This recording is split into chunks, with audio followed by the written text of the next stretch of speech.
Hello everyone, this side Saloni from Sant Kabir Vidyapeeth. स्वागत है आपका हमारे यूट्यूब चैनल पर, जहां पर आप लगातार एनटीपीसी और एकेडमिक यूनिवर्सिटी के सिलेबस के अकॉर्डिंग बहुत सारे विषयों की क्लासेस देखने को पा रहे हैं। इसी क्रम में हमारे प्लेटफॉर्म पर अब इस टाइम जो कॉम्पिटिटिव एग्जाम की प्रिपरेशन तो बहुत पहले से करवा ही रहा है, लेकिन अभी जो हाल ही में वैकेंसी आई है एनटीपीसी की, उसके लिए भी हमारे प्लेटफॉर्म ने एक अच्छा काम करना शुरू किया है, जिसमें हम एनटीपीसी की क्लासेस लगभग धीरे-धीरे सभी विषयों की आपके आपके तक अवेलेबल कराएँगे। अभी आपने सिर्फ़ मैथ की क्लासेस देखी होगी लगभग, या फिर रीज़निंग की देख रहे होंगे, लेकिन धीरे-धीरे हम ज्योग्राफ़ी की भी क्लासेस आपको दे रहे हैं, आप तक पहुँचा रहे हैं।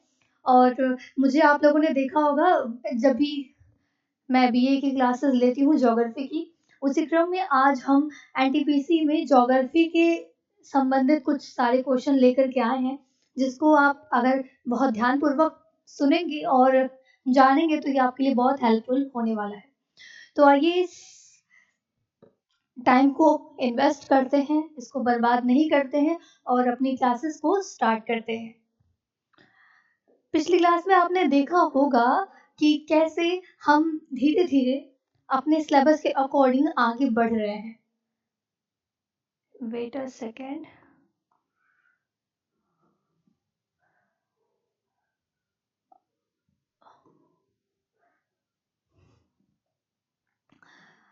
आज की क्लास में हम बहुत ही इंटरेस्टिंग पढ़ने वाले हैं, क्योंकि अभी तक हम जान चुके हैं कि भारत की सीमा के बारे में हम पढ़ रहे थे। पिछली क्लास में हमने भारत की लगभग सामान्य जानकारी एकत्र की थी। उसी के क्रम में आज की भी क्लास आगे बढ़ रही है। पिछली क्लास में हमने देखा था कि चीन को भारत के कौन-कौन से राज्य स्पर्श करते हैं। तो आज की क्लास में हम धीरे-धीरे इसको और अच्छे से पढ़ेंगे। भूटान को स्पर्श करने वाले भारतीय कुछ राज्य हैं, जिनकी संख्या है 4। और इसके लिए एक ट्रिक है, आसिक आप भी। है ना, बहुत इंटरेस्टिंग ट्रिक। मतलब कितना अच्छा, कितना यूनिक लग रहा है ना ये ट्रिक। आशिक आप भी, हर कोई आशिक है यहाँ किसी ना किसी का। मतलब ज़रूरी नहीं है कि आप एक इंसान के ही आशिक हो, आप चाय के भी आशिक हो सकते हो। कोई ऐसी चीज़ है जिसको आप बहुत ज़्यादा पसंद करते हो, तो उसके भी तो आप आशिक हो सकते हो। तो इसके हिसाब से आप याद कर सकते हैं ये चीज़, इस ट्रिक को, कि भूटान को स्पर्श करने वाले जो भारतीय राज्य हैं, उनको आप इस ट्रिक से याद कर सकते हैं। आसिक के आ से आप याद कर सकते हैं अरुणाचल प्रदेश, और सी से आप याद कर सकते हैं सिक्किम, और ये जो आपका आ है इससे आप याद कर सकते हैं असम, और जो आपका प है उससे आप याद कर सकते हैं पश्चिम बंगाल, और जो आसिक आप भी का भी है उससे आप समझ सकते हैं कि ये भी का मतलब है भूटान। यानी कि भूटान देश को स्पर्श करने वाले हमारे भारत के कुछ राज्य जो उसको स्पर्श करते हैं। इसी क्रम में म्यांमार को स्पर्श करने वाले राज्यों का नाम याद करने के लिए एक ट्रिक है, मम्मी म्यांमार आना। मामी म्यांमार आना। अब क्या करेंगे? कोई बच्चा है जो अपनी मामी से कह रहा है कि मामी आप भी म्यांमार आ जाना, यानी कि मामी म्यांमार आना। तो मम्मी के मम्मी म्यांमार आना। तो पहले तो आपको एक इमेज के थ्रू भी याद करा सकते हैं कि आप म्यांमार को स्पर्श करने वाले राज्यों को कैसे याद कर सकते हैं।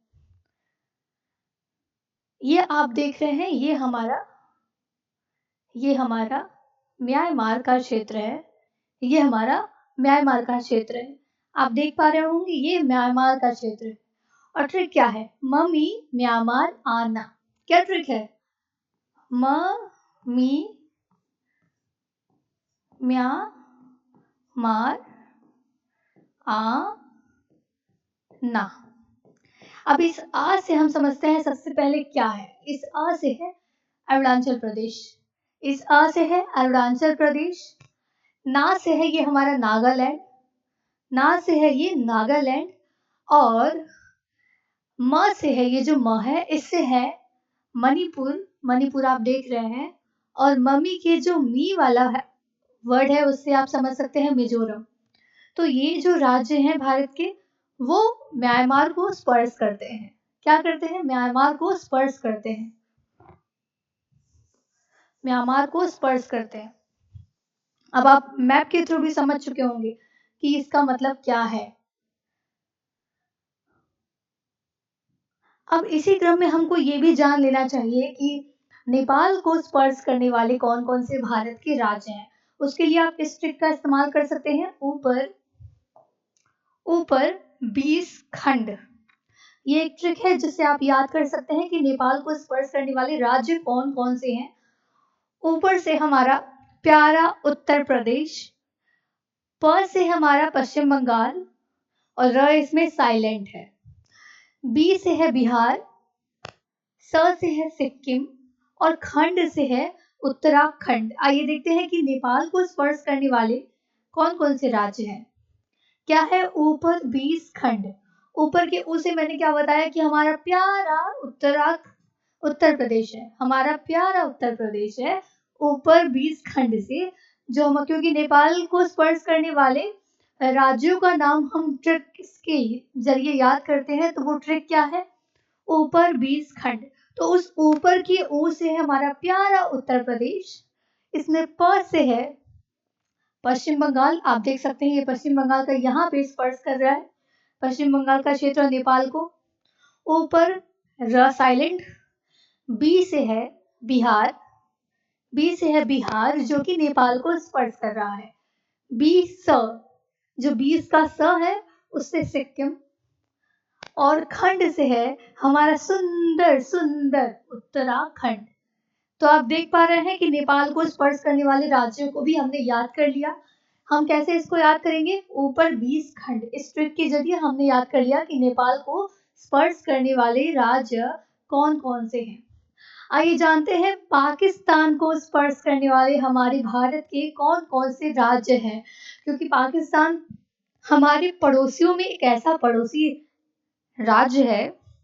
वैसे चीन भी है इस मामले में, लेकिन जितनी दुश्मनी हमारी पाकिस्तान को लेकर के ना, उतनी अन्य कहीं नहीं। तो पाकिस्तान की अगर हम बात करें, पाकिस्तान को स्पर्श करने वाले हमारे कौन कौन से राज्य हैं, तो इसके लिए ट्रिक है पंगुल राज्य। पंगुल राज्य, प से आप याद कर सकते हैं। प से क्या होगा? पाकिस्तान को स्पर्श करने वाले में प से क्या होगा भाई? पंजाब। क्या होगा? पंजाब।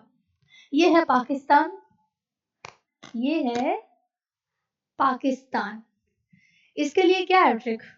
पंगुल राज्य। प से है पंजाब, जो कि यहाँ पे पंजाब, पंजाब। उसके बाद गु से है ये गुजरात। गुजरात, गुजरात तो काफी फेमस है। वैसे तो हमारे सभी राज्य बहुत फेमस है, लेकिन गुजरात से ही हमारे प्रधानमंत्री नरेंद्र मोदी जी हैं, तो इसको आप ध्यान में रखिए। पंगुल के गु से गुजरात, ल से है लद्दाख, क्योंकि ये जो जम्मू कश्मीर का एरिया ये जो आता है, जो कि पाकिस्तान को स्पर्श करता है, वो लद्दाख का एरिया माना जाता है। पंगुल, और राज से है राजस्थान, ये राजस्थान। तो आप देख पा रहे हैं ये कुछ राज्य हैं भारत के जो पाकिस्तान को स्पर्श करते हैं, पाकिस्तान को स्पर्श करते हैं। तो हमने धीरे धीरे ये जान लिया कि नेपाल को स्पर्श करने वाले राज्य कौन कौन से हैं भारत के, पाकिस्तान को स्पर्श करने वाले कौन कौन से राज्य हैं भारत के, भूटान को स्पर्श करने वाले कौन कौन से राज्य हैं भारत के। अब आइए जानते हैं कि भारत की पॉपुलेशन क्या है। मतलब हम जब छोटे रहते थे तो हम लोग भी यही सोचा करते थे, भैया ये जो लिस्ट निकलती है विश्व के सर्वोत्तम राज्यों में कौन किस में बेस्ट है, तो खनिज में भी बेस्ट चीन ले जाता था, सारी चीजों में कोई ना कोई बेस्ट ले जाता था। अब जब हमारे भारत की बात आती थी तो हम अक्सर भारत को किसी ना किसी के नीचे ही देखा करते थे। तो बहुत दिल में तमन्ना होती थी कि भैया किसी चीज में तो ये आगे निकले, किसी चीज में तो ये आगे निकले। अनफॉर्चुनेटली ये यूएन के डाटा के 2023 के अकॉर्डिंग हमारा देश जनसंख्या के मामले में चीन को भी पछाड़ दिया है और फर्स्ट रैंक पे आने की संभावना है। अभी जो हम ये जनसंख्या की ये जो संख्या है इसको हम याद करते हैं, ये 2011 की जनगणना के हिसाब से है, क्योंकि 10 वर्ष पे जनगणना होती है। जब 2021 में जनगणना कराने का समय आया, तो कोरोना जैसी महामारी आ गई। इस वजह से जनगणना हो नहीं पाई, क्योंकि ये लंबा प्रोसेस है जनगणना करना, तो ये वैसे समय पे तो हो नहीं पाया। इसीलिए अभी भी हम जो डाटा यूज़ करते हैं जनसंख्या के मामले में, वो 2011 की जनसंख्या के हिसाब से है। उस टाइम जो जनगणना हुई थी, उसी हिसाब से है। तो अभी वर्तमान में लोग ऐसा मान रहे हैं यूएन डाटा के अकॉर्डिंग कि 2023 में जो भारत है वो जनसंख्या के मामले में चीन को भी पछाड़ दिया है, यानी कि फर्स्ट रैंक पे आ गया है जनसंख्या के मामले में।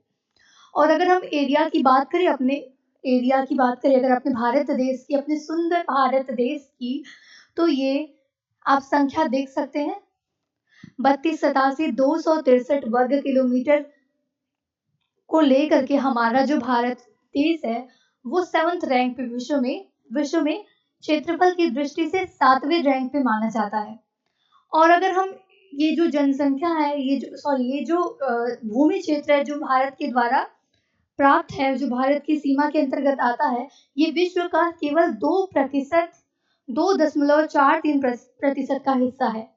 और अगर जनसंख्या की दृष्टि से हम देखें कि हम विश्व के कितने प्रतिशत को अपने अंदर रखते हैं, तो जनसंख्या का 70% भारत के अंदर लोग निवास करते हैं। संपूर्ण जनसंख्या का मतलब संपूर्ण विश्व की जनसंख्या का 17% भाग केवल भारत में है। और विश्व के सभी क्षेत्रफल के अकॉर्डिंग देखा जाए तो हम केवल 2%, 2.43% तक की क्षेत्रफल का हिस्सा है। और अगर हम बात करें हमारे जो भारतवर्ष की, आप सीमा देख रहे हैं भारतवर्ष की, ये जो भारतवर्ष का क्षेत्र आप देख रहे हैं, भारत देश का आप क्षेत्र देख रहे हैं, तो आपके मन में भी ये चीज होता होगा कि हमारे भारत का ऐसा कौन सा स्थान है जो सबसे ऊपर है, और हमारे भारत का ऐसा कौन सा क्षेत्र है जो सबसे नीचे है, और इसके साथ ही साथ कौन सबसे पूर्व में क्षेत्र पड़ता है और कौन सबसे ज्यादा पश्चिम में क्षेत्र पड़ता है। तो इसके लिए भी आपको याद करना चाहिए ये चीज। जो सबसे ऊंचाई पर है, यानी कि इस पॉइंट पे सबसे लास्ट, सबसे दक्षिण में, सबसे पश्चिम का भाग, सबसे पूरब का भाग, ये भी आपको याद करना चाहिए। ये भी आपको याद करना चाहिए। तो जो सबसे पूरब में है, यानी कि सबसे उत्तर में जो भाग है, सबसे उत्तर में जो भाग है, वो लद्दाख में पड़ता है इंदिरा कौल। क्या पड़ता है? इंदिरा कौल। और जो सबसे ज्यादा पश्चिम में पड़ता है भारत का हिस्सा, वो है गुहार मोती, जो कि गुजरात में पड़ता है। और जो सबसे पूर्व में पड़ता है वो कीबुथी नाम का स्थान है। की बी थू की बी थू ये क्षेत्र है जो सबसे ज्यादा पूरब में पड़ता है। कहने का मतलब ये है कि उसी स्थान पर सबसे पहले हमारे सूरज की किरण दिखाई देती है, भारत के हिस्सों की अगर बात करें तो। और अगर हम अपने दक्षिण पॉइंट की बात करें तो कन्याकुमारी दक्षिण का सबसे आखिरी छोर माना जाता है। लेकिन अगर हम जो लक्षद्वीप और अंडमान निकोबार है, क्योंकि हमारी जो सीमा है वो समुद्र स्थल तक भी तो है, तो अगर कोई आपसे पूछे कि जो मुख्य मुख्य क्षेत्र है भारत का, यानी कि ये जो हमने देखा, ये जो क्षेत्र है ये मुख्य क्षेत्र तक, तो यहाँ तक कन्याकुमारी माना जाता है। लेकिन अगर हम लक्षद्वीप को और अंडमान निकोबार दोनों को अपने अंदर जोड़ करके बताएं, तो वो इंदिरा पॉइंट के नाम से भारत का अंतिम छोर पड़ता है। इंदिरा पॉइंट के नाम से अंतिम छोर पड़ता है। अब हम ये भी जानते हैं कि हमारे पृथ्वी के ऊपर बहुत सारी काल्पनिक रेखाओं को खींचा गया है। उसी में एक विषुवत रेखा है और कर्क रेखा है, मकर रेखा है। हमने ये भी जाना कि हमारी पृथ्वी जो है वो उत्तरी गोलार्ध का ही एक हिस्सा है, और उत्तरी गोलार्ध से गुजरने वाली कर्क रेखा हमारी भारत को दो भागों में विभाजित करती है। तो इसमें एक भाग उष्ण भाग कहलाता है और दूसरा भाग उपोष्ण भाग कहलाता है। उष्ण भाग और दूसरा भाग कहलाता है। तो हमारी इस प्रकार से कुछ जाती है, इस प्रकार से कुछ कर्क रेखा गुजरती है, इस प्रकार से कुछ कर्क रेखा गुजरती है, इस प्रकार से आप देख सकते हैं। तो जो ऊपर का भाग होता है वो उपोष्ण कहलाता है, उपोष्ण। और जो नीचे का भाग है वो उष्ण भाग कहलाता है, वो उष्ण भाग कहलाता है। नीचे का भाग है वो उष्ण भाग कहलाता है। और अगर हम ये जान रहे हैं कि कर्क रेखा भारत को कई हिस्सों में दो हिस्सों में बांटती है, तो वो कई सारे राज्यों को स्पर्श करते हुए जाती है। अब उसको याद करने के लिए भी तो एक ट्रिक चाहिए ही। उसको याद करने के लिए आप कर सकते हैं, छत्तीसगढ़ में मित्र पर झंडा गिरा, है ना, बहुत मजेदार ट्रिक। तो इससे आप याद कर सकते हैं कि कर्क रेखा भारत के कौन कौन से राज्यों से होकर के गुजरती है, कौन कौन से राज्यों को छू करके गुजरती है। तो इसमें हम बताएं ये 8 राज्यों को स्पर्श करते हुए गुजरती है। 8 राज्यों में छत्तीसगढ़, मध्य प्रदेश, छत्तीसगढ़, मध्य प्रदेश, मित्र का मी से मिजोरम, त्र से है त्रिपुरा, त्र से है त्रिपुरा, ये जो मित्र का त्र है इससे है त्रिपुरा, त्रिपुरा। और पर पद के प से है पश्चिम बंगाल, पश्चिम बंगाल। और झंडा से है, झंडा से है झारखंड, झंडा से है झारखंड। और गी से है गुजरात, रा से है राजस्थान। तो आप इस प्रकार से देख सकते हैं, छत्तीसगढ़, एमपी, मिजोरम, त्रिपुरा, पश्चिम बंगाल, गुजरात, राजस्थान और झारखंड। नहीं नहीं, झारखंड, हाँ झारखंड, झारखंड।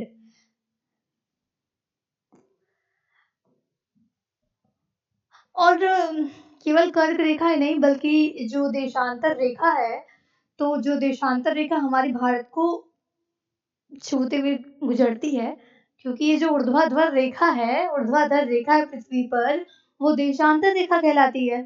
तो जो देशांतर रेखा हमारे भारत को स्पर्श करते हुए गुजरती है उसको मानक रेखा के नाम से जानते हैं। वो प्रयागराज के नैनी नामक स्थान से होकर के गुजरती है। ठीक है, ये भी याद कर लेना है कि प्रयागराज के नैनी नामक स्थान से होकर के गुजरती है। अब अगर हम बात करें कि भारत के कितने ऐसे राज्य हैं जो समुद्र तटीय हैं, मतलब कि समुद्र को स्पर्श करते हैं, तो आप याद कर सकते हैं उनकी संख्या 9 है। और ऐसे कौन कौन से केंद्र शासित राज्य हैं जो समुद्र को स्पर्श करते हैं, उसमें 4 हैं, जो कि दादर नगर हवेली, लक्षद्वीप, अंडमान निकोबार और पांडुचेरी। ये 4 हैं जो कि केंद्र शासित राज्य हैं और समुद्र तटीय स्थान, समुद्र को स्पर्श करते हैं। इसी क्रम में सबसे लंबी जो तट रेखा है वो अंडमान निकोबार की है, जो कि 1962 किलोमीटर की सीमा साझा करती है समुद्र तट से। साथ ही साथ गुजरात है जो कि 12-14 किलोमीटर स्पर्श करती है समुद्र तट को। और आंध्र प्रदेश जो कि 973 किलोमीटर की तटरेखा स्पर्श करती है समुद्र से। और सबसे छोटी तटरेखा की अगर हम बात करें तो गोवा है, जिसकी अगर हम सीमा की बात करें तो इसमें कुछ संशय है। कोई कहीं जगह पे 151 किलोमीटर की तटरेखा साझा करते हुए समुद्र से दिखाई देता है, तो कहीं पर 101 किलोमीटर। तो इसमें थोड़ा सा संशय है लोगों को, लेकिन आप फिर भी बाकी जो भी है याद करते रहिए, क्योंकि ऑप्शन में अगर आएगा तो इसी में से कुछ आएगा। तो ये तो थी हमारी आज की क्लास। उम्मीद है कि आपको बहुत ही अच्छा लगा होगा, बहुत सारी चीज़ें आप जानने को पाए होंगे। साथ ही साथ ट्रिक के माध्यम से आप बहुत सारी चीज़ों को याद कर सके होंगे। और अगर नहीं याद किया है तो एक बार फिर से वीडियो को प्ले करके याद कर लो। अभी लोग ये सोचते हैं कि नोट्स बनाएँगे तब याद करेंगे, लेकिन आपके पास इतना टाइम नहीं है, साथ-साथ में याद करते चलो। इसलिए मैंने ट्रिक के माध्यम से आपको बहुत सारी चीज़ें बताई। तो इस क्लास को अपने दोस्तों में शेयर करें, सब्सक्राइब करें हमारे चैनल को, क्योंकि हम लगातार आपके लिए बहुत ही अच्छे-अच्छे कंटेंट लेकर के आ रहे हैं। और आने वाली क्लासेस में हम ज्योग्राफी ऑफ इंडिया की बहुत सारे टॉपिक्स को कवर कराएँगे। तब तक के लिए बने रहिए संत कबीर विद्यापीठ के ऑफिशियल यूट्यूब चैनल के साथ। Thank you.